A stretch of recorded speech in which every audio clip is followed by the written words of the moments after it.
loose. I said I'm loose, baby.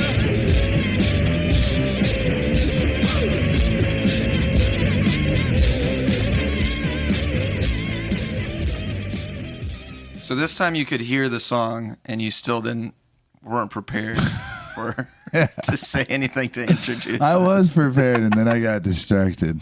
What's up, everybody? How are we doing, neighbors? It's a beautiful day. It's a beautifully, insanely hot day here in Tampa today. Let me shut the door. Have you been doing any outside stuff today yet, Tony? No, sir. Yeah, I've been fucking staying out of the sun, to be honest, man. My roommate's washing his car. Yeah, that sounds like a ton of fun. Yeah. I don't know. I'm not really into it today. I've actively been deciding to keep it inside today. That's what's up. I always keep it inside. Yeah. I'm usually not like that, especially when I have the kids on the weekends. The goal is to stay out of the house as much as possible. But there's a problem with that being that everything that you can do costs money. And especially in Florida, all of the passes that we have are all outdoor activities. Sure. The one place that's indoors is the aquarium, and that place is just completely packed right now. So I love the aquarium. the aquarium's a lot of The fun. otters they buoy my spirit. My favorite animal at the aquarium is actually the lemurs. They're not even fish. Yeah, I mean, neither are otters. Yeah, but they're water-dwelling creatures at least, right? Certainly. No one would argue with that. Yeah, so I feel like they belong in an aquarium more than lemurs. I don't know what the hell the lemurs are doing there. That's what I love about them. They seem to just be chilling. Yeah, they seem out of place. They seem like they got out of the zoo and then got captured and then brought to the other zoo that's for fish. Perhaps. Which seems kind of weird and fucked up. They're slithery, though. Yeah, I did a book report on lemurs when I was a kid. What do you recall? Is it true that they will all jump off of a cliff together and die? I don't know if that's true, but that is what they say. I know that they are only indigenous to Madagascar. Indigenous? Yes. Big word. Yeah, it's accurately applied in this situation. Definitely. So they don't come from anywhere else. They only naturally. Madagascar has a lot of unique species. There was actually a plan to relocate the Jewish people of Europe to Madagascar that the Nazis proposed prior to the war? what they landed on, the final solution. The just eradication. The Shoah, the Holocaust. Yeah, gotcha. So. It's very funny to imagine every Jew living on isn't that what island. The British people did to all the criminals in the 1400s? Moved them to Australia, yeah. Started. When Which was is still that? just godforsaken place. Do you remember? Oh, I don't know when that actually was. 1700s, I want to say. Okay. Yeah. But the thing is, they would put you in Australia and you would get your own plot of land. So it was like a prison nation. 40 acres and a mule? No, not like that. But you would get some acreage. And so you were allowed to just go over there and hang out and stuff. But then they would peep on you and supervise you. I know a guy got in trouble he was over there and he got an old-fashioned. Old-fashioned? Like the drink? That's what they used to call a hand job. They spotted him getting an old-fashioned from a lady. Oh, really? Which is still, I think, the best euphemism for a hand job. Yeah. I don't know. I can't put those two together. I can't bring it together. Why? Old-fashioned and hand job. I don't know. It just doesn't. It is pretty funny. Maybe that's what makes it funny. Yeah. It's just I think it's just how things used to be done, back in the day. Before women realized they could get their mouth involved. I don't know. I feel like the first blowjob occurred in roughly 1995. I feel like this is probably pretty accurate too. I'm going to go out on a limb here that oral sex and antiseptic, the arrival of both of those are near each other. Like once we were cleaning our genitals, it became an idea that maybe I'm willing to put my mouth near that now because they were probably pretty gross. I think that it's been in all seriousness, it's been happening for a really long time. The word fellatio is pretty old. Yeah, and the Greeks were doing it. Well, the Greeks were doing everything. They were doing intracrural intercourse, which is where you hump the thighs of your boy lover. So this is what happens when we don't have a format. that setup would just somehow get. I have something that I somehow made that I want to automatically play for you. get to fellatio. So, and what did it take? 3 minutes, I think. Sure. Yeah. Okay. Just wondering. So I want you to check this out and just let me know what you think of it. It's an edit that I made earlier. It's actually why I was late today as I was working on this. Okay. I love the way you smack my ass. I love the way you smack my ass. I love the way you smack my ass. I love the way you smack my ass. I love the way you smack my ass. How'd you do that? I just took all those parts and edited it together. Oh, okay.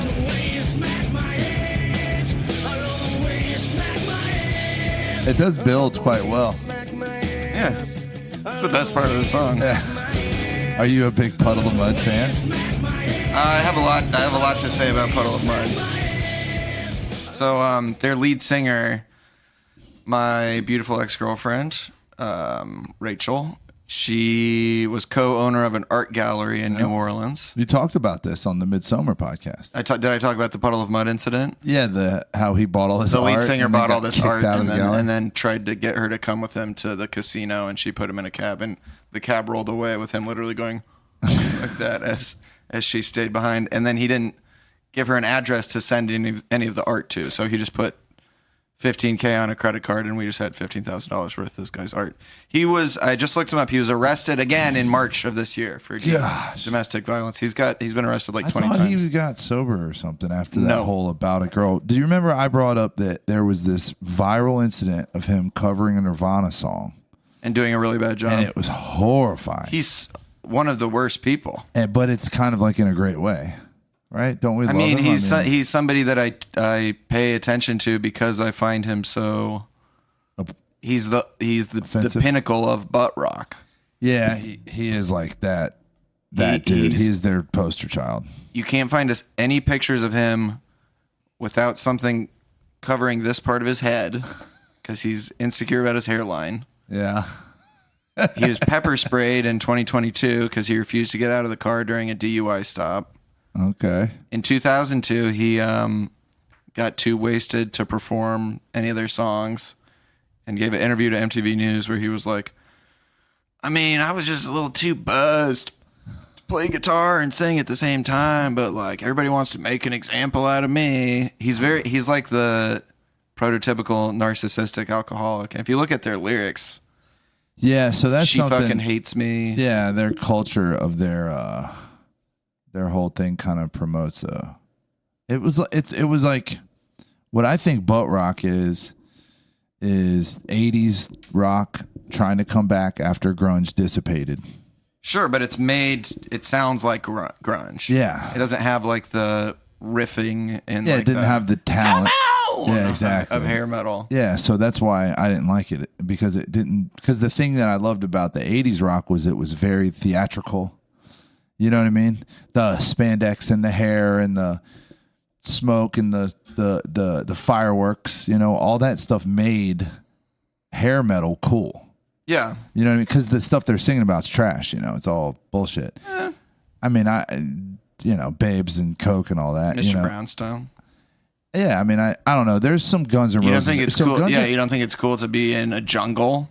I think Guns N' Roses wrote some pretty cool stuff. I think there's some stuff on the spaghetti incident that's pretty like introspective. They have all the early Guns N' Roses albums are bangers, pretty much straight through. Yeah. So, but the Use Your Illusion 1 and 2, Appetite for Destruction are both incredible. I don't know why you'd pick their weird B-sides collection. But their typical like hair metal band wasn't doing stuff like that. That's what set Guns N' Roses apart, right?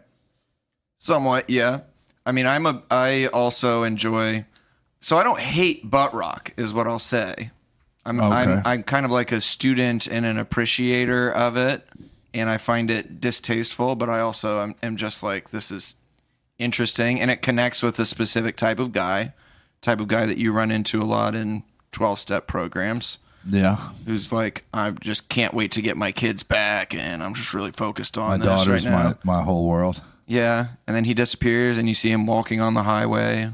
A SoundCloud rapper pulled up really high. Yeah. SoundCloud rapper there is like a probably new wave of SoundCloud rap that's stylistically similar and appeals to the same type of guy as butt rock did. I'm picking up what you're putting down. I don't know. I guess I never dug into it that deep. I was always just kind of never dug into your butt?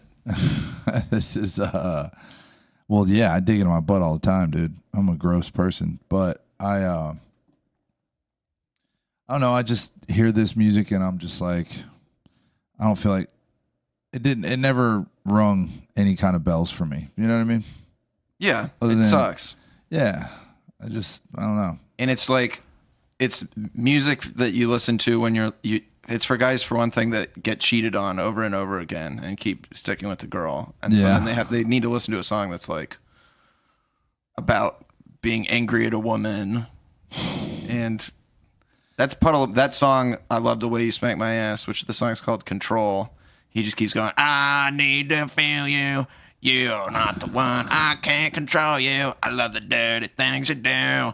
And also there's an overlap between the subject of a lot of these songs. Do you know the song Addicted? I'm so addicted to all the things you do when you're going down on me. Yeah, so and that's another one where it's like the theme of the song is like, she's toxic and horrible, but I love to fuck her.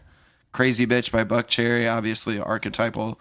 And that theme of like, we're sexually compatible, but we hate each other is like all over all kinds of music now. That's how R&B all very, is. very, very popular. So we're describing music that has been on full rotation on the most popular rock and roll radio station in I'm Tampa, saying for sure. And I'm saying now that thematic thing has gone over into R&B as well, and like rap and mainstream pop is all. There's no songs anymore about happy relationships.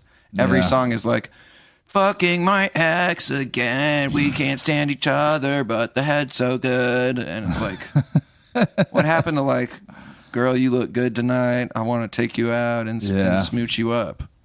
I don't know. Maybe we're all just falling apart, dude. And, I mean, they do say that. Well, does it reflect like a breakdown in relationships and like people in general being less romantic and more, you know, promiscuous and jaded and like getting around and then having trauma and like, I think drama is the thing. I think drama.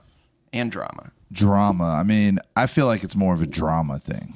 Sure. Yeah. I feel like we just got, our culture maybe is just, the Jerry Springer factor is growing more and more.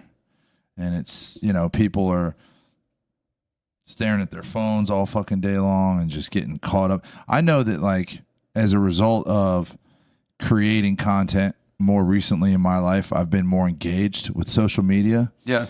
And I feel very like there was like a 5-year spell where I did not look at any social media, and I felt better than I do currently, just generally speaking. Yeah. And I guarantee it's a result of watching this. Like, I'm comparing myself to people now more. I'm watching, my algorithm has figured out that I love watching people die, which is really bad. Interesting. Yeah, I don't know. It's not good for you, by the way. No, you're supposed to very rarely see somebody die. Yeah, and it's all over. There is a seemingly infinite amount of CCTV clips of people being brutally killed. It is highly unfortunate, and it really it affects the way I carry myself. I mean, I've noticed it at work. This week, 275, the major highway here in Tampa. Yes. 5 p.m. Wednesday afternoon, ran out of fucking gas. You did? In a work vehicle. That's a butt rock moment. That's when you like crank up to Breaking Benjamin and you're like, God, fuck. I was listening to I Hate My Life. Do you know that song? I Hate My Life. Yeah. I probably, I mean, all those songs are very popular. Like Theory of a Dead Man. The first lyric is, so sick of the hobos, always begging for change. No, I don't know that. That's a horrible way to start a song. It's a bad song. But yeah, running out of gas, and then you're like walking along the highway. So I fucking am in the middle lane, dude. And this van tells you when you have 50 miles left of fuel. Uh-huh. And then every 10 miles from that, it tells you. And then once you hit 0 miles, you still have 50 miles to go. And I still somehow, because my head is just so fucking all over the place. You know what I mean? I'm like Thinking about content. well, I'm a little like overwhelmed. Fair enough. Or whatever. I don't know. But and then I tried to share this information with a few people, trying to get a little bit vulnerable, as I very rarely do. And they mocked you for running out of gas. No, well, that I'm okay with. I'm fucking down for the joke. I'm always down for the joke, dude. But no, when people tell me how they just feel that they've come so far in their spiritual connection to God that they don't really feel that way ever anymore, and that fear doesn't really exist in their life, and they try to sort of like, I don't know, Little bro you? passive aggressively Let you know that they're better than you? Yeah. The worst fucking thing you can say to someone is, you know, maybe I'm stupid or something, but I just don't get mad like that, bro. I was like, okay. Anyway. I do get mad. I got really mad on the way over here. Yeah. So I was sitting at a red light for 3 minutes before I realized it was never going to change. Yeah, man, everyone gets fucking mad. There's a specific, you know, piece of literature that, you know, we're aware of, that there's a very favorite sentence of mine that says anybody that claims full freedom from fear is self-deceived. Oh. There's no fucking such thing as full freedom from fear.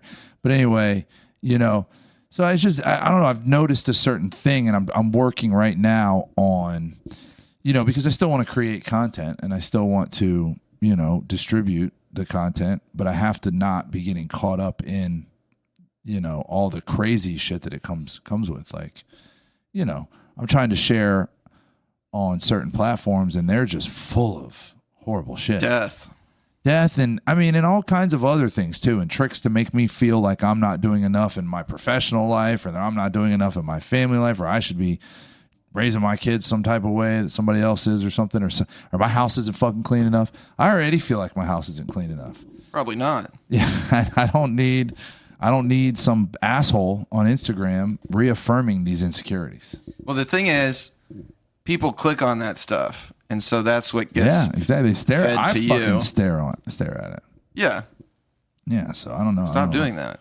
I don't know what to do about that. Yeah. Are you looking at, is Instagram giving you hot babes?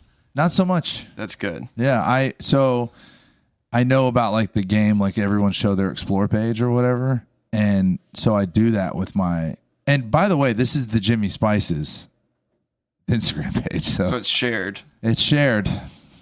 Somebody else could be looking at my baby girls on explore there. page has got no butts on it, dude. It's crazy. I was very impressed. I wonder what mine's looking like. It's tons of butts. Mine? Yeah, I guarantee yours is butts. I bet it's not.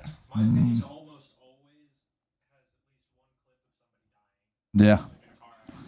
Yeah, if I scroll for at least 4.5 seconds. How do you there's- go to the explore It's page? the magnifying glass. It's the search button. That's your explore page. There's a little bit of that. And it can tell which ones your eyes are looking at now. And now they'll see more of those. Your camera is watching you. There's a lot and of- it's. It's not like ladies Wait, dancing, are you but joking it's. or are you actually serious? No, I mean, I wouldn't be surprised. Yeah, I don't know that exactly. for a fact, but I Here's wouldn't what I be got. surprised. TK realizes he's going to die in prison. Who? It's a rapper. Gunna. TK? I have a lot of rappers. And there's a disabled woman twerking. Do. So, yeah, butt rock, dude. I mean, when I was growing up, I was big into grunge. Like Nirvana was the fucking biggest thing in the world, and I loved artistic lyrics.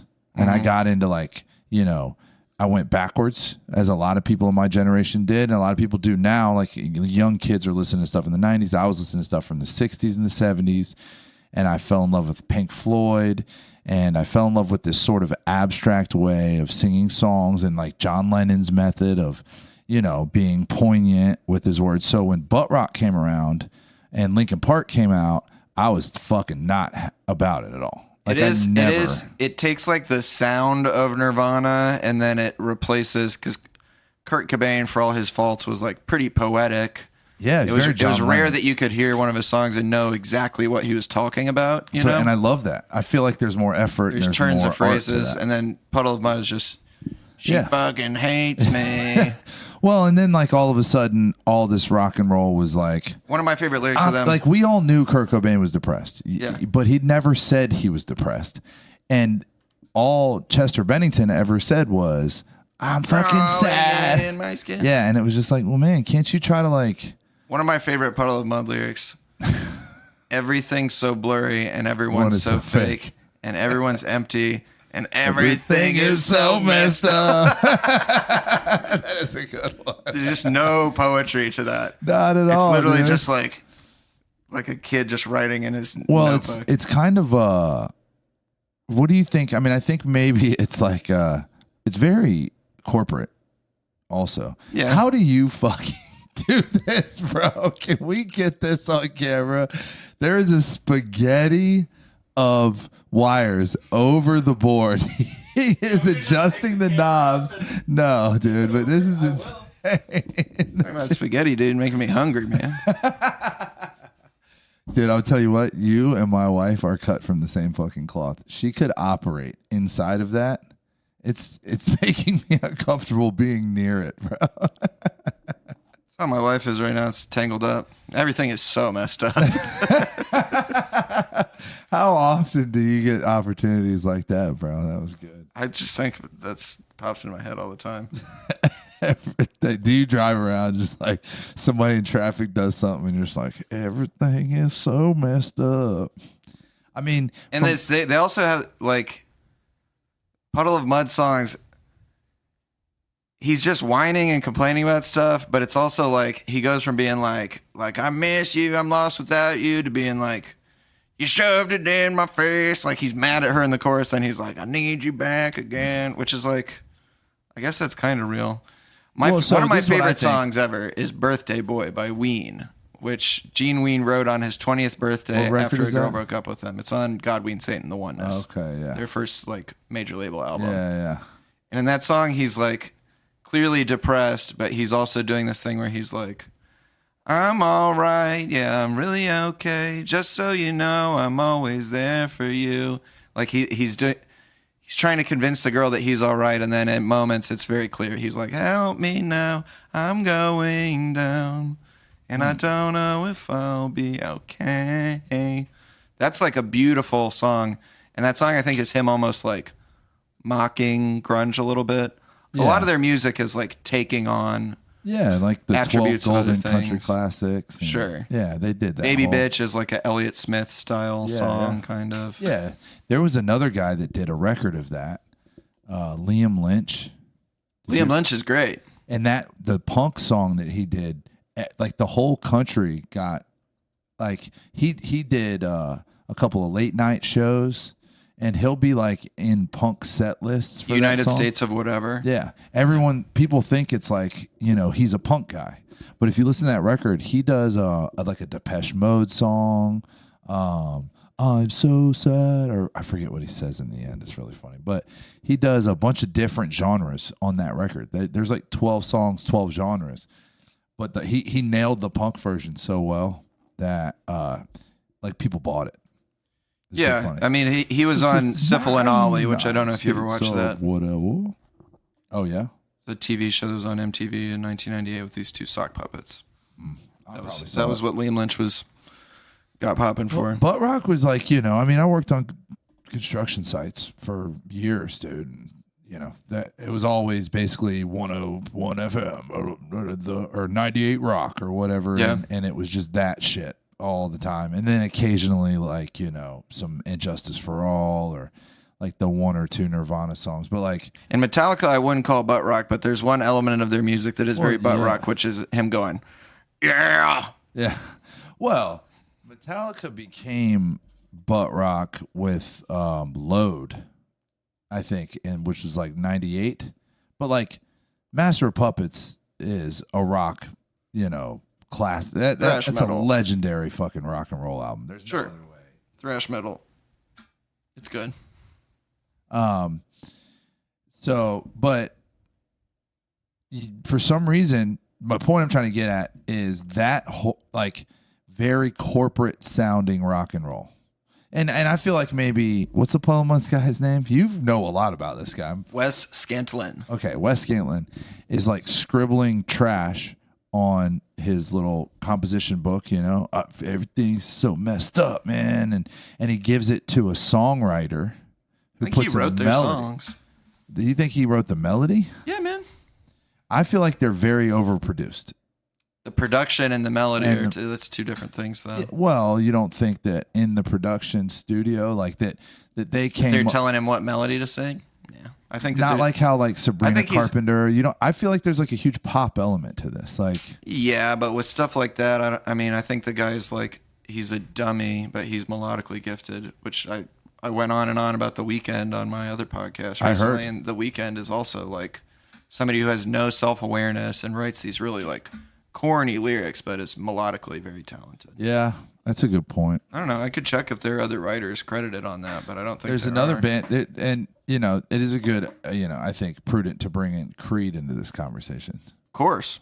I mean, Probably that's like the go-to butt rock band that people reference, and the voices, the hurt is very strong there. Yeah, well, so Eddie Vedder struck a chord being like a crooner, a grunge crooner, and then what I heard was all these other people being like, "Oh, you can stay in that register and reach the masses, so let's do that."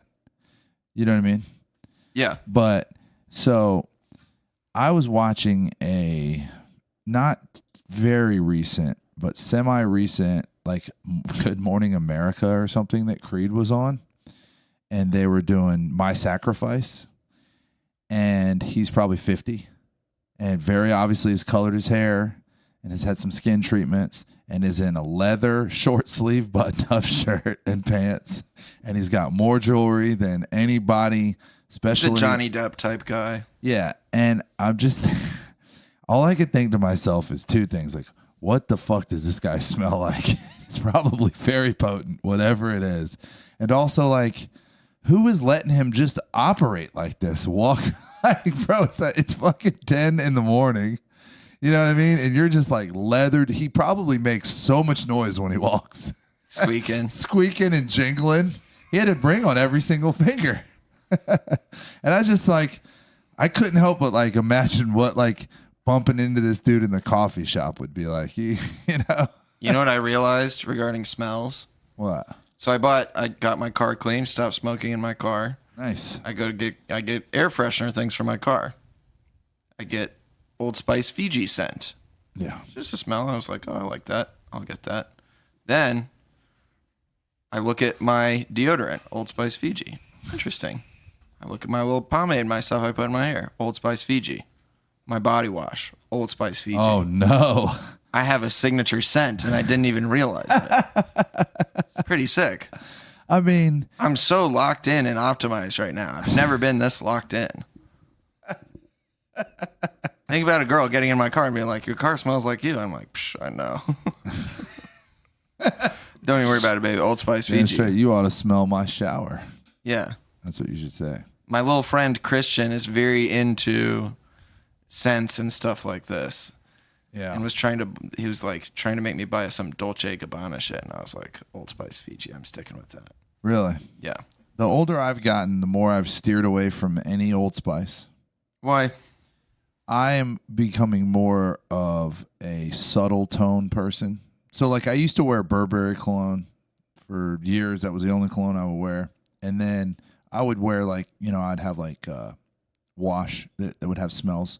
Now I just use the Castile soap, the Dr. Bonner's soap with the lavender or peppermint. Yeah.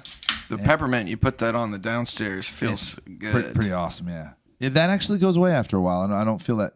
Maybe You I'm get just used desensitized to it, yeah. I'm just used to it. So Now your nutsack's down there like, here it comes and again. then the hair stuff I use is Murray's Australian beeswax. It is only found in the Australia. yeah, but it's also only sold in the part of the aisle that's more ethnic. Do you have bees get attracted to your head and just bees swarming your head all the time? Trying to get the wax back? Yeah. Nah, man. There goes that good. motherfucker right there. They're good, dude. They're good at making that stuff. They're not worried about it. They're like, I guess so. but there's no scent to that. Mm. And I've just found like, Do you find yourself, taking it from other people, or do you mostly mind your own beeswax? I've been derailed. The corniness of that joke. You know what's really funny is, guess what my daughter and I watched yesterday? She wanted to watch Midsommar.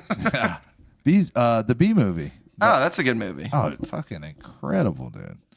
Jerry Seinfeld has no like level of shame for corniness. Like he will say any joke just to be silly. And he'll say anything. Yeah, but he doesn't Defending, genocide yeah. and such. What is this, a recent thing? He's a big Zionist. Really? Yeah, he went over there and trained with the IDF. There's a funny picture of Jerry Seinfeld in a flak jacket with a gun. Recently? That was 2 or 3 years ago. He's been about it, yeah. Since the most recent Hamas thing.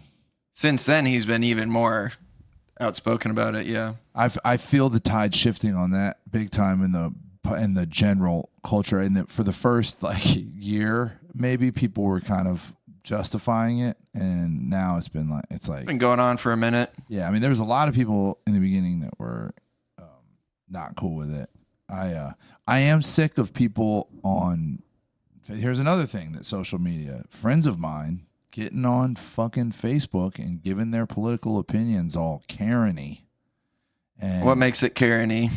Because it's just attitude. It's head movements. Karen is a woman. Yes. Karen is also a aura. You know what I'm saying? You could say something that a Karen says, but you could go into a restaurant and be like, hey man, these aren't the fucking tacos I ordered, bro. Let me get my tacos. And that's not Karen. But excuse me, I ordered fucking chicken gordita. and then you're a Karen.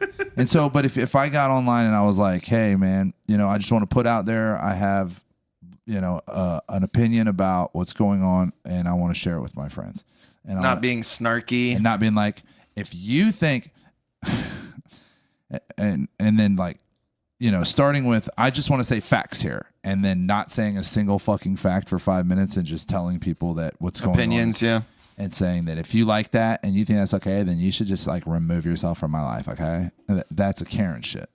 And it's just silly. It's yeah, I don't post anything on social media. I used to post about politics, and I never done had a moment where I was like, this is so dumb. I think it's just getting in fights with people I went to high school with, and thinking really hard about what I'm going to say to this guy that fucking works at Dunkin' Donuts. No offense. We need country runs on Dunkin'. I disagree. I'm just saying he's not a political scientist. Donuts, quit your job, as many of you as possible, and everyone go work at a local coffee shop, because Dunkin' Donuts is a shithole. I don't think they make coffee anymore. I feel like when you get one of their shits, it's just their syrup and ice. I don't know. I've had a couple people tell me that recently. I used to get cold brew from there for years when I lived in New York, and it was incredible. And then I would get one here, and I did it at 3 different Dunkins in Tampa to be sure, and it was the color of light iced tea. I was like, what's going on here? And they're just is weak sauce? Big time. Damn. Yeah, fucking Jimmy don't play that shit. Jimmy found a DI coffee spot over by me, but I think they might be a chain. DI? Yeah, it says DI on the thing, and I direct injection. Yeah, to the fucking butthole, dude. Okay. Yeah. people do that, right? Yeah. Coffee enema. Yeah. The lining of I bet it feels good. The lining of your what's it called? The inside of your butthole. Rectum. Damn near killed him. Yeah. I had a friend who did die from injecting liquefied Dilaudid into his butt. Yeah. He actually did it on purpose too. Yeah, of course. Well, he had been pushing the limits, and then he was like, I saw him the day he did it, and he was like, I'm going to kill myself. Basically, I am bleep that out. Going to procure enough to make something very permanent happen. Yeah. And he had to go to multiple people because everyone was getting hip to his self-destructive behavior. and even his dealers were like not giving him a massive. It's got to be a shame though when you get found dead that you got your hand stuffed in your butt or whatever. Though. Well, probably so. Or you're like up against the One wall of with the your most legs in this. One of the most of those vivid. things. He would do it in the shower. He told me, and then he went and he died on his sister's couch. Damn. Yeah, pretty fucking sad. That's He had a very daughter- sad. He had a daughter too. He was a good friend. He was from high school and stuff. But one of the most vivid things I was ever told in that sort of part of my life was because I was interested in the whole thing, like being of intravenous narcotics user, and I was just did the mechanics. And he would tell me he would get a baby feeder, right? A baby feeding pacifier. And I was like, well, how far? And he'd go until the handles hit your butt cheeks. Yeah. So he Pretty far. oh yeah. So I was like, so you're not a virgin anymore, basically. And that was like one of the last things we said to each other. I just can't imagine being all high and then having to like wash poop off my hands or whatever. Well, I don't think there's poop in there. There's poop in there. Well, there's poop's up in Let me there. tell you. There's poop up in there, but not like in the lining. Yeah. Maybe. Depends if you're using Dude Wipes. Today's sponsor is Dude Wipes. Yeah, man. I mean, Are you frequently giving yourself opium suppositories and such? anyway, it is the most effective way, actually, For sure. to absorb any. My good And I've heard of friend. the coffee thing. What's the reason for coffee? Is it to get high, or is there some other? I think it makes you feel, it's like you have insane caffeine boosts. You get high basically. Really? But it's also, I mean, like, That'd I'm be very nice. glad I never got into putting stuff in my butt because I'm like a very stomach conscious person, and I like the feeling of like when I drink coffee on an empty stomach, it gives me like a bodily sensation that I really enjoy where I'm like, oh fuck, like I feel weird. Yeah, And I'm yeah. sure doing it the other way probably feels pretty cool too. That's got to be Hot. a relapse. Going up in your butt, yeah. I think that counts. That's a white chip. That's a brown chip. We're gonna have to fucking talk to central office about adding a chip color. Well, coffee, Boofaholics Anonymous. I had a good friend who would get boofed publicly by her boyfriend all the time, where she would just be like, "It's time again," and she would just be wearing a skirt with no underwear, and he would just like Boof, cocaine. ketamine or cocaine and stuff it up her butt. Yeah, and like publicly, like. Yeah, someone would stand in front of her and stuff, but it would be like every 5 minutes too. She had a problem. Ah, dude, yeah, that's a real problem. This girl also, we lived together, and there was one occurrence. This was like at the end of my last relationship, and me and the girl that I was in the relationship with, we were like technically broken up, but we're still sleeping together and this stuff, and it was a very toxic thing. Like I had been lying about drinking and all this stuff, but we wake up one morning and there's this like beep noise going on in my house, and I walk out, and in the kitchen, my roommate, the other girl, the girl that got boofed, is on the ground like this. Oh no! And I was like, For those of you that aren't watching, it does not look good for our girl. she's just laying on the ground like this with like her Arms crossed, Her eyes yeah. were closed, but she's just like, she used to do this a lot because she would get really high and then she would take GHB and pass out. And I'm like, oh well, that's just, I don't want to say her name. That's just Yeah. A. And I like ignore her, and I go and I'm like trying to figure out what's going on. It's like early, I'm hungover. I'm like, what the fuck is this sound? And the only thing I can identify that it could be is this thing that's plugged into the outlet that says like carbon monoxide detector. Ooh. And I'm like, is that it? But I was like, I don't think that's it. So I just go back, and the mistake I made was I like kind of made like I was getting back into bed, and the girl was in my bed is like, what's going on out there? And I was like, I don't know, this might be like a gas leak or something. And she's like, what? Gas leak? And she gets up and she runs in there and she's like, oh my God. And she thought my roommate was like dying of this gas leak or whatever. And I'm like, no, it's a coincidence. Fine. And I figure out that it's a surge protector, but she's like slapping my roommate in the face, trying to wake her up and stuff. And I'm like, she does this all the time. Like, chill. That's and funny. that like, So a normal that was the person final entered your straw phone. for our relationship, was that it appeared to her reasonably enough that I was just ignoring my roommate dying on the ground because I was sleepy. and that there was a gas leak going on that I was just Yeah. not going to do anything about. Well, I remember working in I was like on Long Island or something with Caddy moving. We were redoing the carpet in the common area of a movie theater, and in order to rip the old stuff up, you take a machine in there, and it's a propane powered machine, and you sit on it, kind of like a forklift or whatever, but except it's got the things. It's got a big blade on the front. I bet that would be satisfying. Yeah, it's a lot of fun. Yeah, but it set off the carbon monoxide alarms. It was one of the first nights I was working with Caddy too. I'd been living with Caddy, sleeping on his floor for a while, and then we finally started working. And I was just like, I don't know if we should be doing this, man. This seems like pretty dangerous. The carbon monoxide alarm's going off. The fire department shows up. And he just convinced them that we would keep all the doors open overnight, and they were like, "All right, fuck it, whatever." And then, so I go into an area that was all because the carpet comes up fairly easy considering you have a machine, and you can rip it up by hand too, but this just was faster. But then I went into a room that's like where you hold birthday parties, in a movie theater, and the flooring is this old plastic stuff called VCT, vinyl composite tile, that's much more adhered to the ground. Yeah. And it's a closing area, not much, maybe twice the size of this room. And I went in there, Caddy's like, go in there and rip up all that shit with the machine. And I'm in there for like 5 minutes, and I wake up, and I'm pinned up against the wall in the machine. I passed out from the gas or whatever, and Caddy's in there like freaking out, shut the machine off and pulled me out. I had like gassed myself to sleep. It was like just like on forward, but eventually maybe I would have gone through the wall. That might have been interesting. But did it feel good, like right before you fell past out, No, it was pretty much instantaneous. I had no memory of it.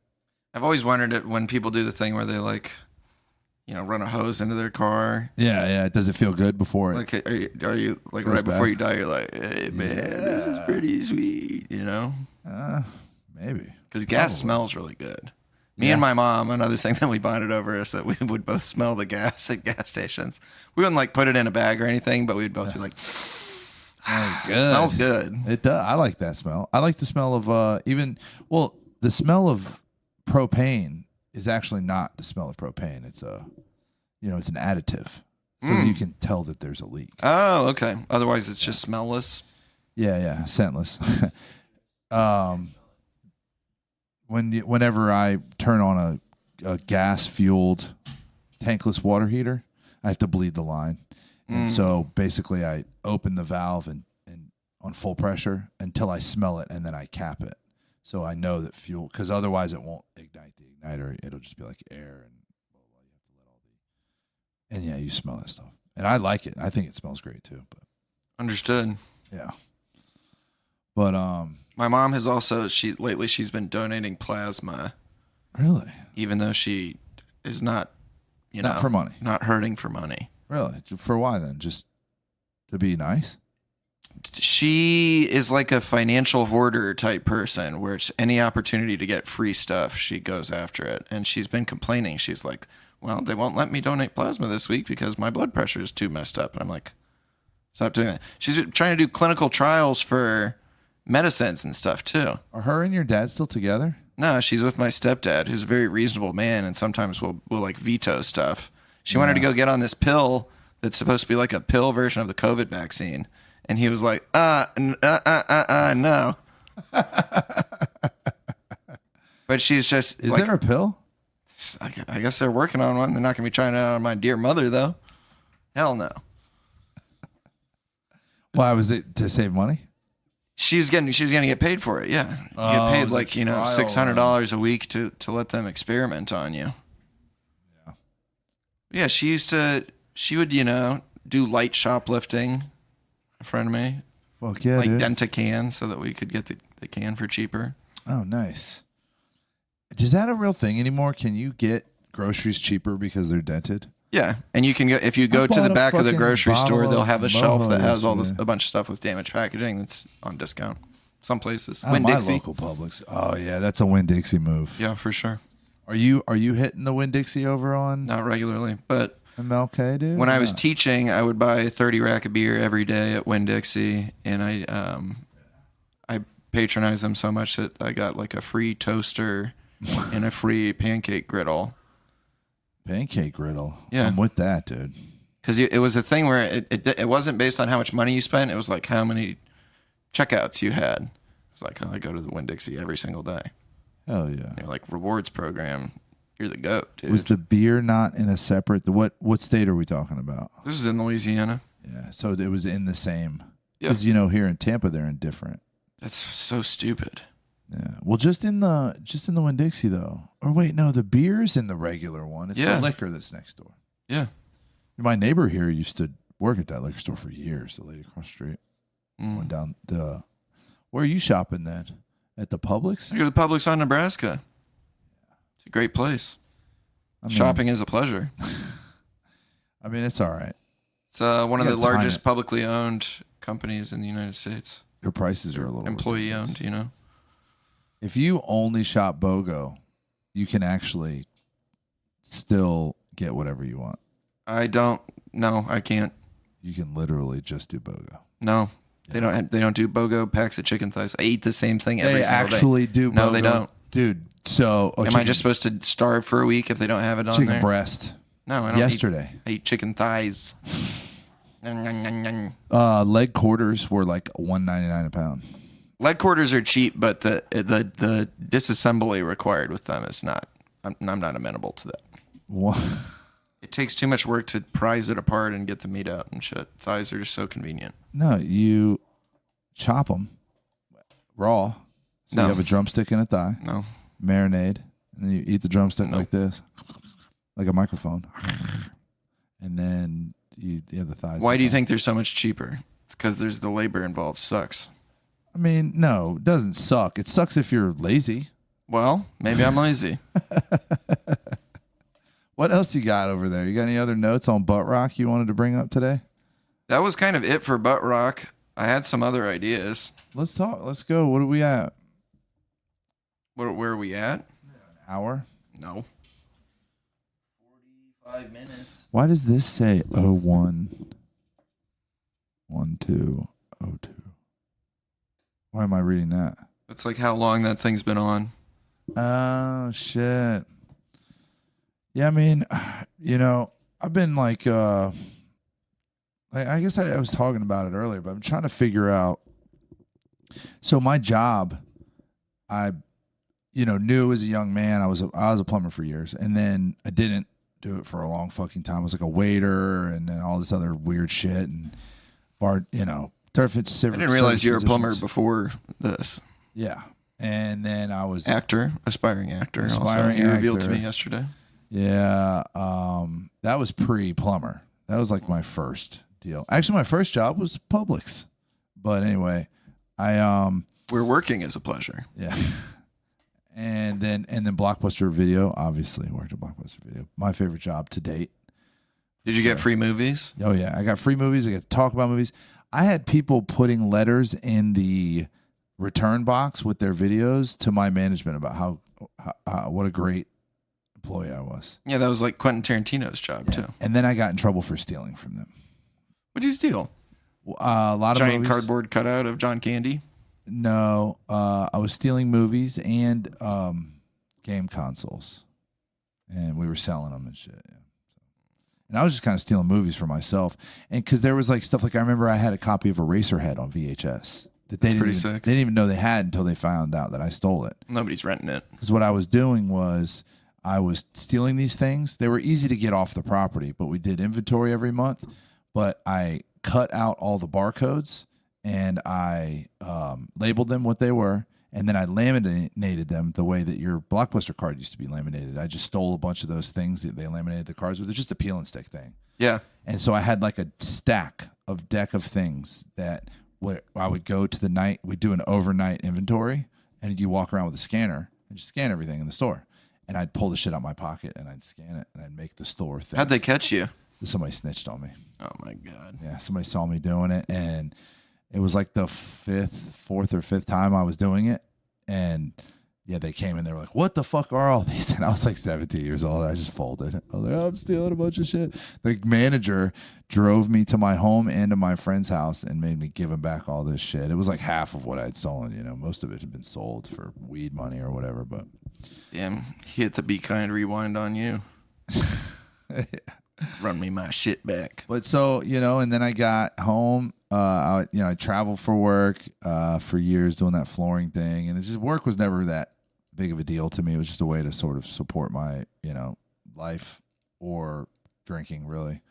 And I came home and got my act together or whatever. And still, like, my career for 5 years was project manager of a construction company. And I can honestly say I wasn't really paying attention. I was kind of just doing the bare minimum. I was really interested. I hope no one's house has collapsed as a result of this. Well, no, it was all remodels. I never really dealt in any big. I was painting people's houses and shit and just dumb shit. Working for those hedge funds, you know, that flip houses and turn them into rentals. There's a ton of people out there that are angry with me. They just don't realize it's me that they're supposed to be angry with. But I was, you know, I was in love with being a part of my spiritual community, and I was 2 years into my new lifestyle when my daughter was born, and I basically just focused on my family. Like, just kind of went through the motions at work and had a decent enough setup in life that I didn't have to like excel in my career in order to grow. Yeah. And that's changed. And now it's been a couple years. I've been a plumber, and I've been faced with and overcome a million challenges. And it's been a lot of fun, but I still find myself with a massive amount of self-doubt some days. And I don't understand like how to navigate that. I like talk to my friends or my boss, and my boss will be like, what's the deal? You did this shit like 6 months ago. And I can't even bring into my brain that memory of doing that thing. And I'm just like, it's like my default setting when something goes wrong. Because what people don't realize about like working on plumbing and shit is that when stuff goes wrong, it's frightening. Yeah. You know, water. Well, there's just like something breaks at a wall. He's like, what the fuck is going on inside? I don't know. What's going on the ground? I don't know. You know, it's like all these questions come flooding out. And flooding. Instead of, I got this, I'll figure it out. I'm a smart guy. For some reason, you get scared. Recently, my default setting is that can't be done, which is weird. It doesn't even make sense. Obviously, it can be done. It's just a fucking house. Like, believe it or not, you and me and Snackson could build this fucking house given enough time. We figure it out. And so, but for some reason, like the initial thought when something goes wrong, I'm sort of compelled to say that it's a little bit of laziness on my part, maybe, right? Maybe then some like sort of like self-conscious or I don't know. Inadequacy. Yeah, maybe. I mean, it's just weird, right? It's one of these things that I've been working on lately, and every now and then I have like flare-ups of self-doubt. It's the weirdest fucking thing. So you're a married man. I am. Have you ever been confronted with a situation where a woman, you know, you're in her house and doing her plumbing, and she says, well, I don't have any money for the job. I should have known this was coming. No, that specific situation's never happened. Never. I do get flirted with quite a bit. I've been wondering why. I'm very vocal about my wife and children on purpose. There you go. Sometimes. So they're like, so yeah, the bathtub, and you're like, I have a wife. Yeah. Yeah, pretty much. Ring on my finger. Tattooed on my finger. That's pretty cool. Good buddy of mine did that, but it's only this top part. I was like, you got to go all the way around. Well, no, it falls out. Look, me too. It was there. It fell out. I tattooed the palm of my hand when I was a little kid, and then I cut it off with nail clippers. Yeah, that's fucking. It was gross. Pretty wild. I've been wondering why there's no pornos, at least not that I'm aware of, where there's a hunky male social worker coming to someone's house, and you know. Well, I don't think. The situation is, I'm like, I'm sorry. I have to report you for child abuse. And the lady's like, you're sure there's not something I could do? And then, you know, I get fellatio in exchange for not removing someone's children from their home. You know, that seems like a fetish. Because I'm not into it. No, I know, but like there's got to be Somebody's a market for something like that. But there's also, I'm in a female-dominated profession, so most of the time the lady that's coming into your house to take your kids it's a lady. I mean, we do often have a fancy camera here. A childless lady. When I use, because I've never worked for CPS, I don't take people's kids away. I have to file. I'm a mandatory reporter, so I have to file reports if they do have neglect or abuse. But like my old job, I would deal with those people. And it was always like a lady with Harry Potter tattoos. It was like an overweight white woman with Harry Potter tattoos who doesn't have her own children, who's just making decisions about the welfare of other people's kids. And it struck me as inappropriate. Yeah. Yeah, damn. There's an onion right there. Yeah. You fucking start peeling the layers back on that. Why does that position attract those types of people? I think it's people who are like, I'm an empath, and I'm like, I just care so much about stuff, and then they're in actuality they're kind of like filling a narcissistic and lazy a lot of the time. Yeah. There's a very popular meme, which hopefully you've seen this. I was thinking about this the other day when I saw it. It's when your Subaru Outback arrives early from Carvana, and it's this really big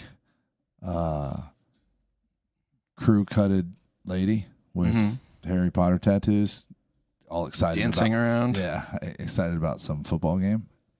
And I thought that was funny because that's the car that you drive. It's a nice car. It is a nice car, but it's generally thought of as it's actually lesbians they like practical vehicles. And I'm gonna take that back. I never knew about that. Only people I ever knew driving Outbacks were like younger guys that were into going out like camping. Sure. That's what I always thought of an Outback. And I love to camp. I love bugs. You love bugs. You love the heat. Love to shit outside. You do like eating gruel. That's part of camping. I mean, like warm hot dogs and beans and sour cream and shit. I like sour cream.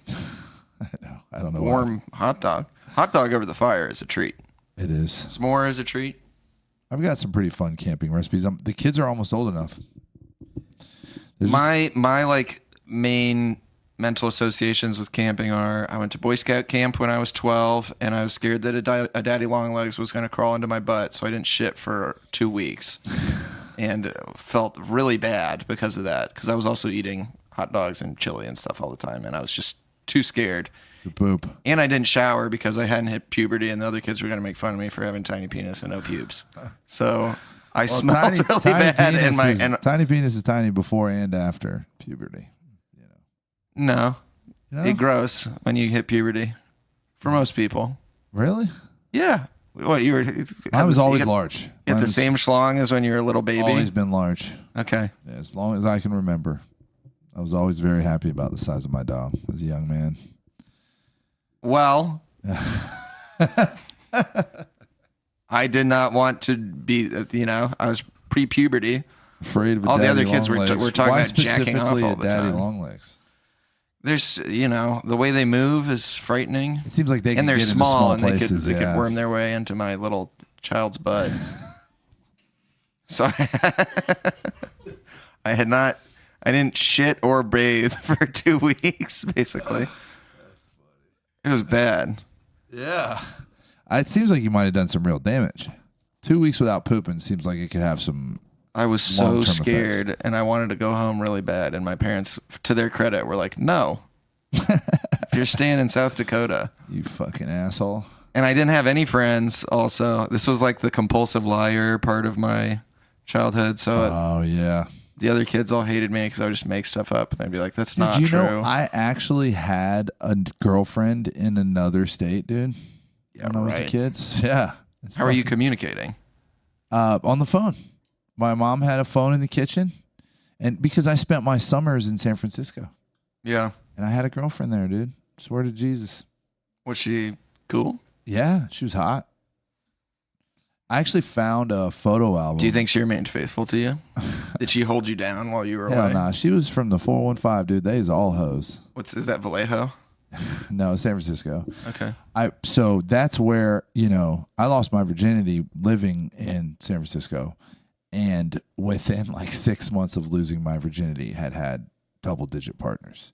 A very different viewpoint culturally towards sex in like the teenage, and like even the parents were okay with it. Like they knew what was going on, and it was just everyone's parents in San Francisco were fucking hippies, like real old Hate Street hippies, and they were all about free love, and they knew that we were like, I mean, they didn't like watch us fuck each other, but they were aware that we were being, sexually active. How are you going to be when your children reach that age? I am praying that by that point I will have accepted it. There's a really great Louis C.K. sketch about your daughter. My sons, I mean, he has a whole movie about I Love You, Daddy. Is all about his daughter having sex with this gross older man. I never saw that movie.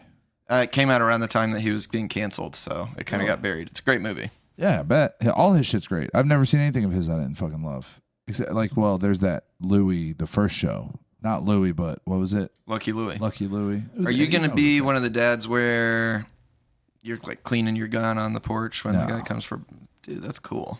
No, I think Anything you do to my daughter, I'm going to do to you. Yeah.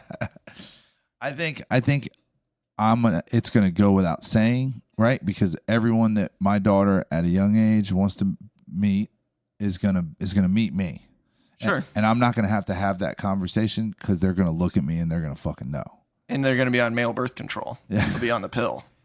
Probably in the future. Well, I mean, chances are by the time my daughter's dating, everybody's gonna have a dick and a pussy, and we're all gonna be calling each other fucking he, they. Yeah. They, them. God willing. Yeah. No, man, I mean, it's just one of those things. There's this, the stand-up joke is hilarious. Is, Louis, I don't know what to do. I think my daughter's sexually active. And he's like, nothing, bro. That fucking part of your life is over. The rest of your daughter's life is just going to be a blizzard of cocks. And you need to come to terms with that. And hopefully you did a good job, because now... What if she ends up on the pole? You're removed. That's every dad's nightmare, dude. But you got to think... Chris Rock bit about that, keeping your daughter off the pole. Yeah, you got to think that there is as many fucking strippers as there are. There's got to be some out there whose dads did a good job. And they're just... I think about that. I'll also say I think that parents have less and less influence over their children because of the interwebs. Yeah. And that whole thing, like you can doesn't matter who you are, you can find somebody on the internet to completely reverse all the programming that your parents have given you, if you so choose. Yeah. It's the truth, man. And convince you that your parents traumatized you and they were evil because they didn't want you to, have your coochie out. So there's a really good,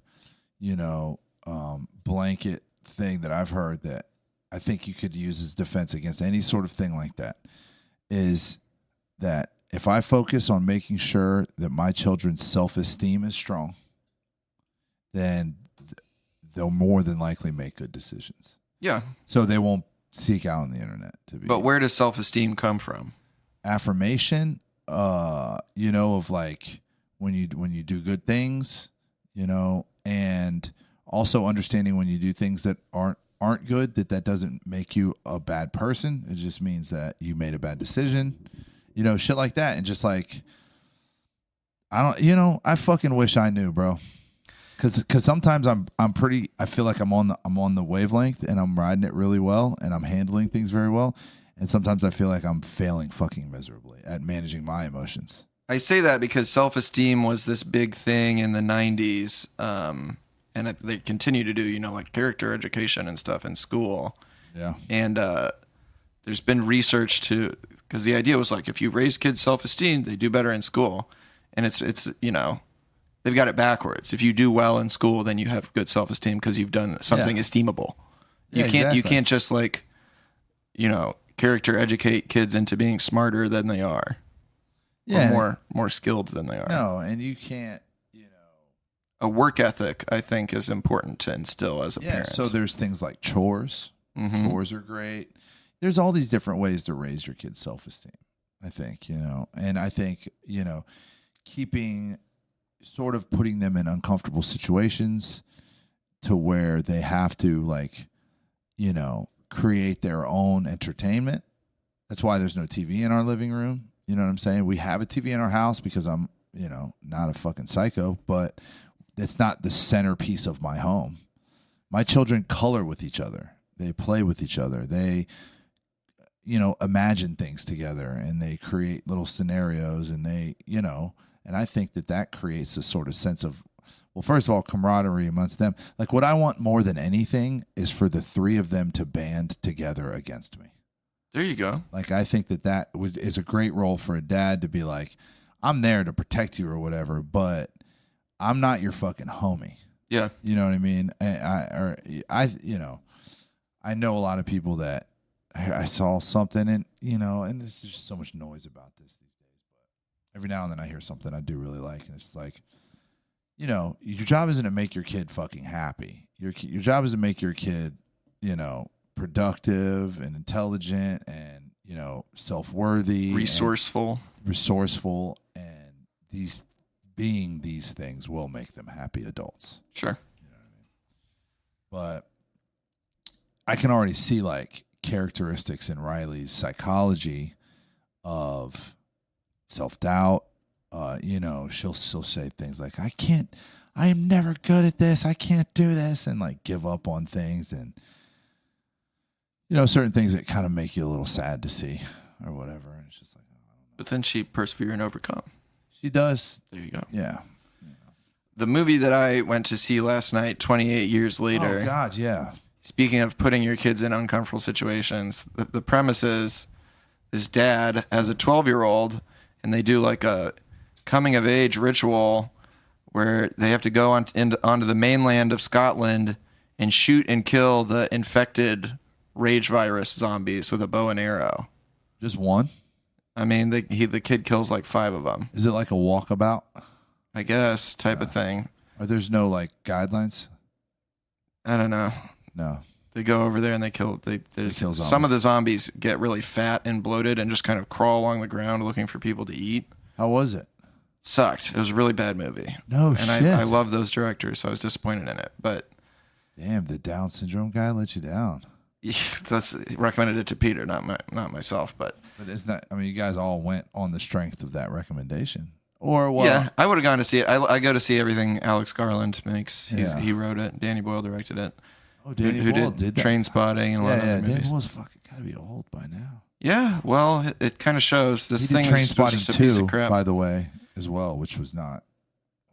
But can I spoil this movie? Yeah, why not? So the kid's mom is sick, and he then gets his mom and takes her onto the mainland to go find this insane doctor and to try to save her life. And the end of the movie is the doctor shoots the kid with a blow dart full of morphine and xylazine, so essentially tranquilizer dope, and then takes his mom away and tenderly kills her because she is going to die from cancer otherwise. And it's presented as this heartwarming moment. Wow. That movie sucked. Yeah. It's getting good reviews too, and I think people are just blinded to how bad it is. But what was the consensus amongst the group? The consensus among the group was that it went downhill in the second half. I think it went. The whole thing was bad. It had the feel of like a B movie, like a cheap sequel to something else that was successful. It was like Roadhouse 2 or something. I noticed that Final Destination got a killer Final Destination was awesome. Rotten Tomatoes score, which I was pretty stoked about that. The new one was great. Yeah. Yeah, I thought that was really well done. It was fun. It's a lot of fun. I'm bummed to hear that 28 years later. 28 years later sucked. The music also threw the whole thing off for me. There's these scenes where it's supposed to be suspenseful or scary, and the music is like... Not like doing that on purpose? I guess, yeah. Like the Clockwork Orange Singing in the Rain thing? Sure, but that it didn't work. Yeah. Like, this is in the soundtrack. Nothing it's just, worse it's than a just big fucking swing that bullshit, misses. dude. It's so stupid. Pissed me off. I'm a little bummed because this week I finished the rehearsal. Great.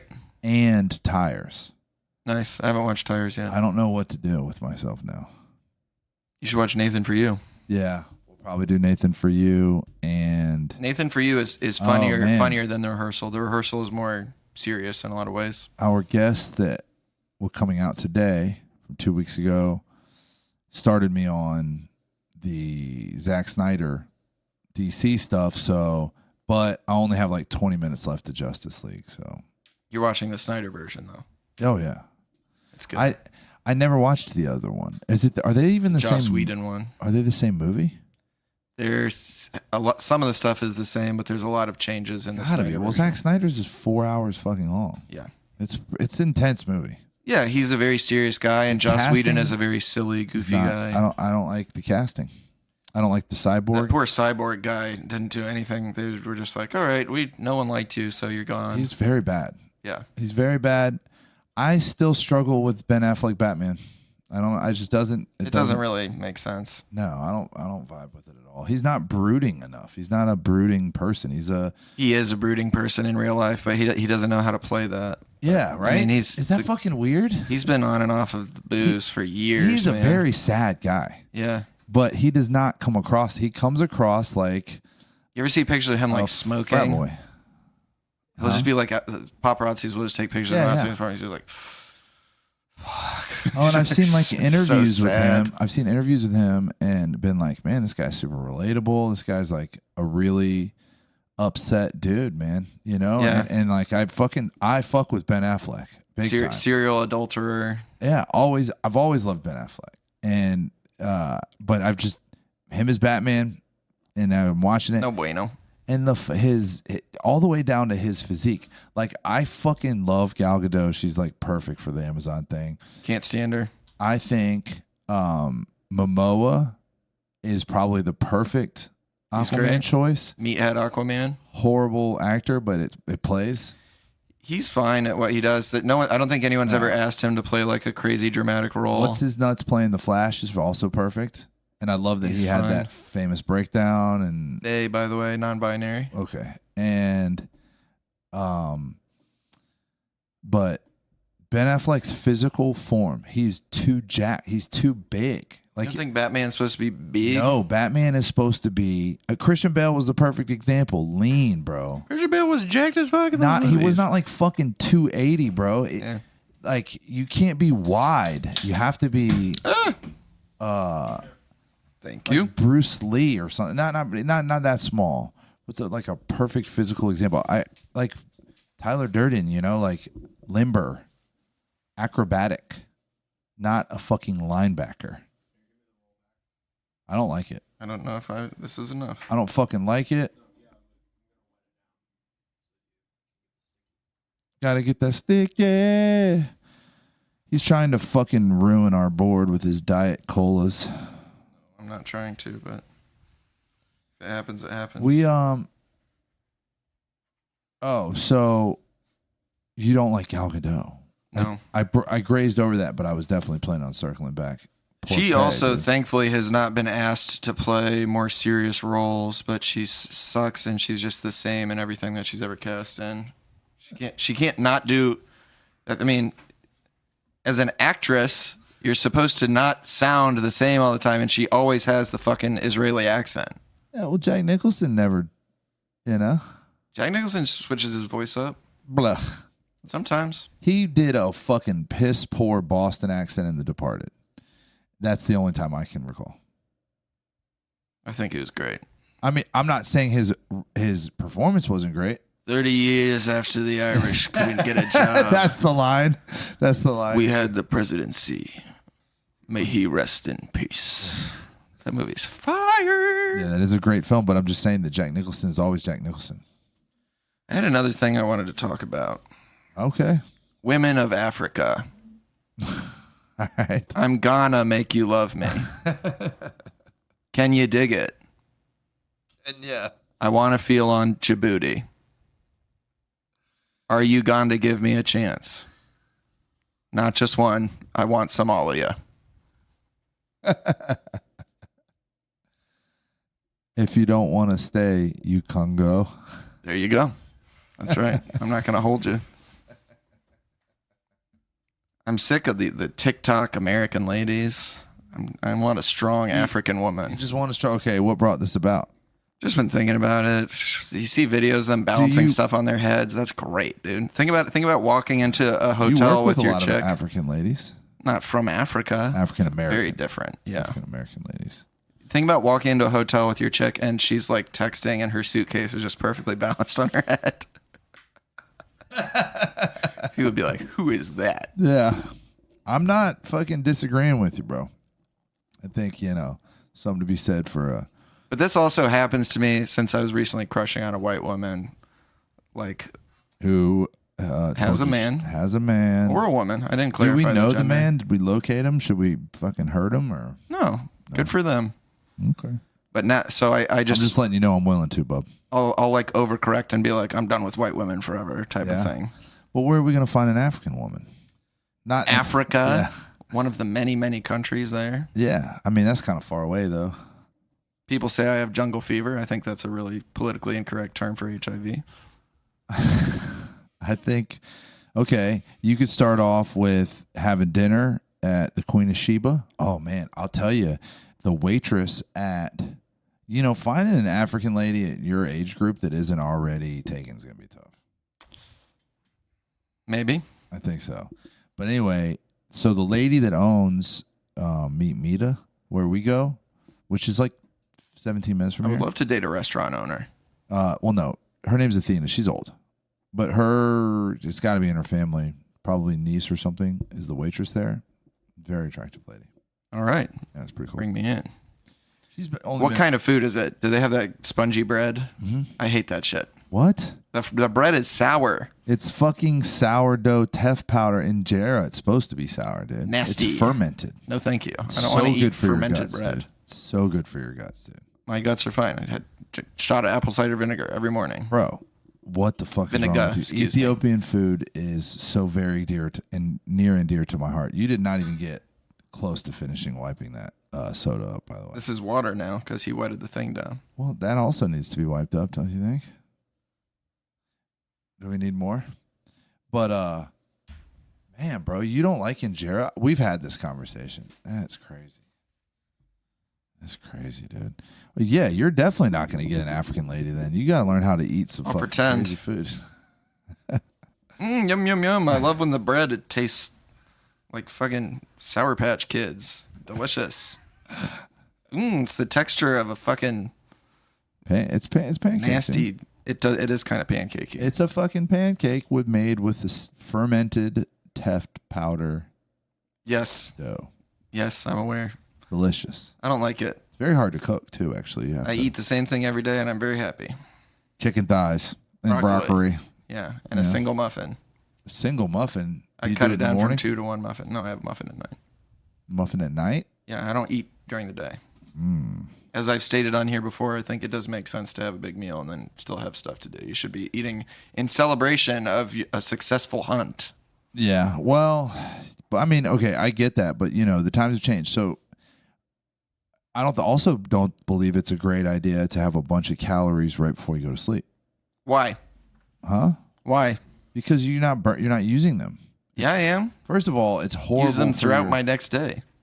I'm not sure of the fucking physiology, but I know it's bad for my dreams. The way that I sleep is not good when I have. You have crazy spooky dreams? Just restless.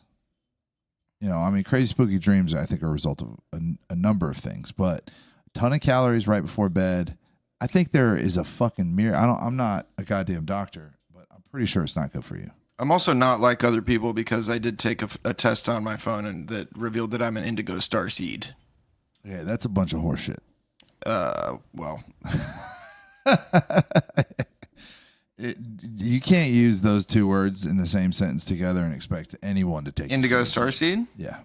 Well, I did the test on my phone and I had to pay $1, but it did tell me that. And then in the fine print, it said they would charge me $45 if I didn't unsubscribe within a week. So Nice. I did unsubscribe. Gotcha. Yeah, well, they know that you're the type of person that eats a bunch of chicken thighs before you go to bed. As an indigo starseed, you possess a unique vision of the world and a desire to innovate. You have a natural ability to see future possibilities and push boundaries to manifest revolutionary concepts. That's why I love to shoplift. because I'm from another interdimensional realm. My sole mission to break down outdated systems and inspire I like shoplifting radical because change. I don't, because I like stuff. You can't shoplift anymore, right? You're not allowed to.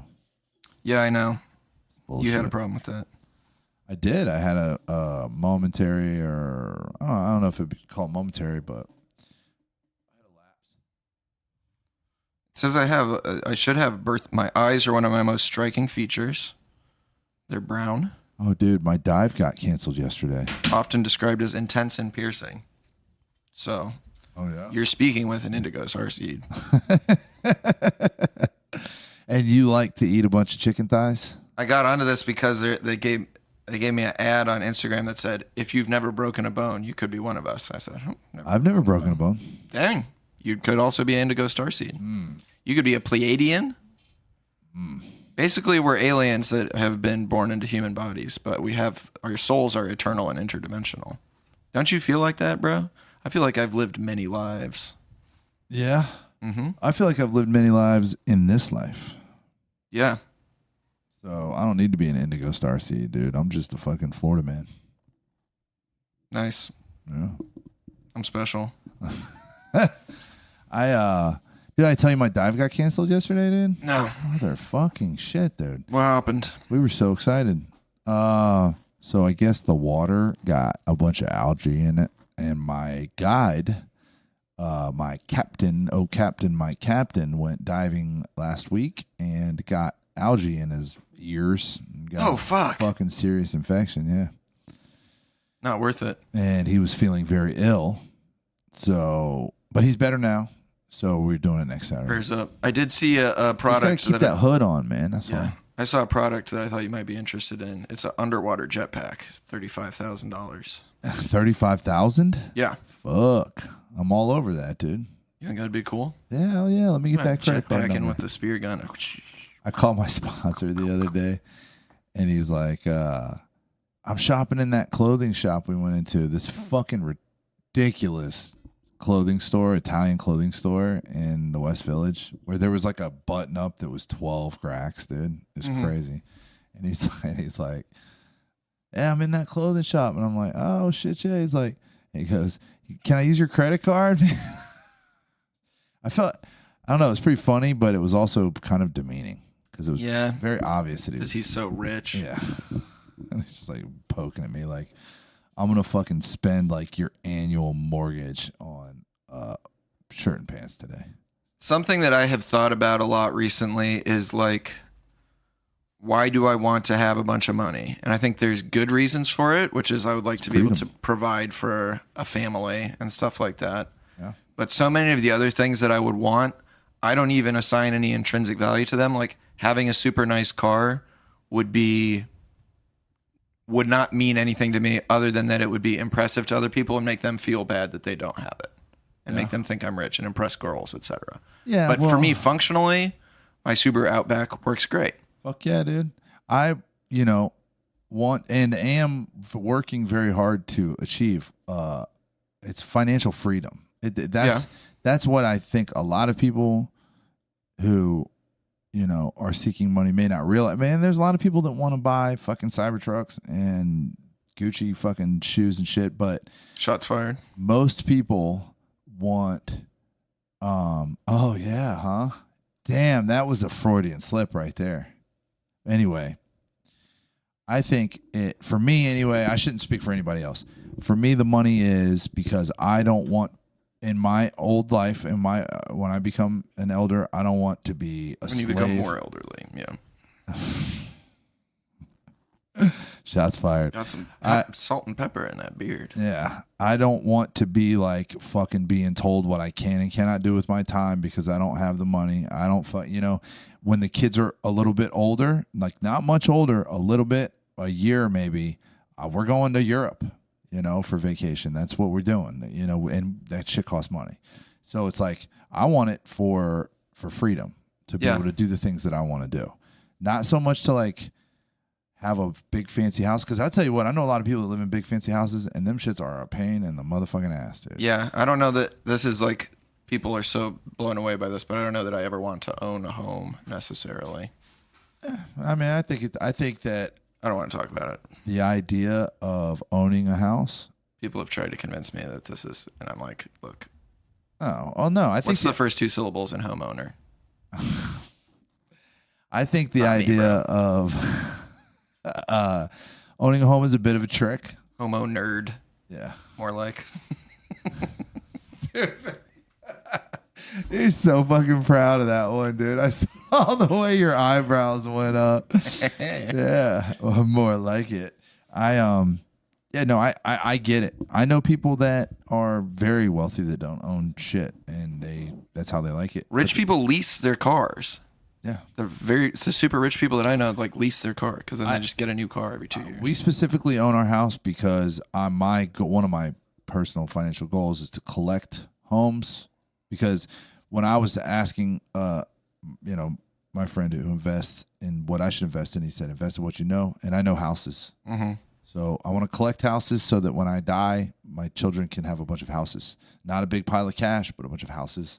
And they can navigate what to do with them. What do I know that I could invest in then?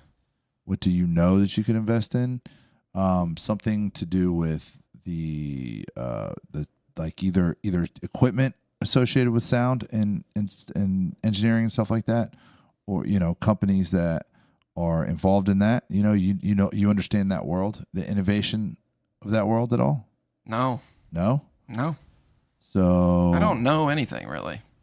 Well, that's fucked. Then buy some gold or Bitcoin, I guess, is our generation's gold. But I did run up a small bag on Dogecoin back when that was first Oh, spiking. really? Yeah, I made like $400. No big deal. whoa, Would probably be like Huge deal. thousands now, but yeah.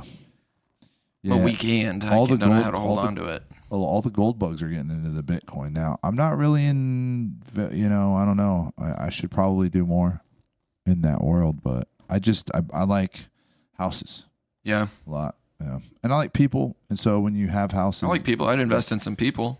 well, so rental properties. Okay, Oh, some people, well, yeah. Cheap cotton, dude, No, I'm talking about more like work at the nail salon type of thing, Oh, okay. or the massage parlor. Yeah, I'm with that. There should be like a bond, like ETFs. There should be like a thing you can buy into that's just like the slavery ETF. There's got to be, Yeah. actually, right? Ticker sign SLV. Invest. Anytime there's like a war in Mozambique or whatever, it goes up. Fucked up. So Yeah, it's like I have everything that I need right now, pretty much, and I'm very comfortable. And my desire for more money, I think, is like if I really break it down, it has a lot to do with like trying to impress other people. And also, I do want to take care of my parents when they get old. Yeah, so this is the thing. You have a good outlook. You have to maintain that. So, because you more than likely will make more money, right? But the trap that most people fall into is they make more money and their lifestyle immediately reflects that. But if you keep the same mentality of, I have everything that I need with the lifestyle that I have, like I kind of sometimes wish I would have stayed in this house in a sense and just gotten like another house and like because this house is, we own this house. So it was free and now I'm paying for one, and I could have bought that house and had other people living in it and stayed here, but we kind of outgrew this house sort of. I don't know. That's Should get into debatable.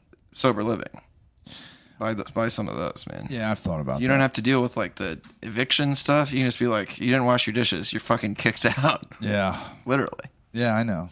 I've thought about that, but I've always kind of been a little bit weary of intermingling those worlds. For sure, but Just I don't want to do it as a job, man. I just don't. cash money. Yeah. Also, plumbing is, cash money. Yeah, you love to plumb. Plumbing's a very cash involved situation. But It's another reason owning a house seems like shitty. yeah, you spend a It's lot. just stuff going wrong all the Homeowners are time. my and It's favorite your people. problem. Yeah. As a plumber, like I don't like fucking with like commercial bullshit. I don't want fucking realtors or investors that are like, dude, I own 50 properties, man. I'll keep you busy. This is the fucking deal they offer you. I will pay you half of what you're worth, but I'll pay you every day. Yeah.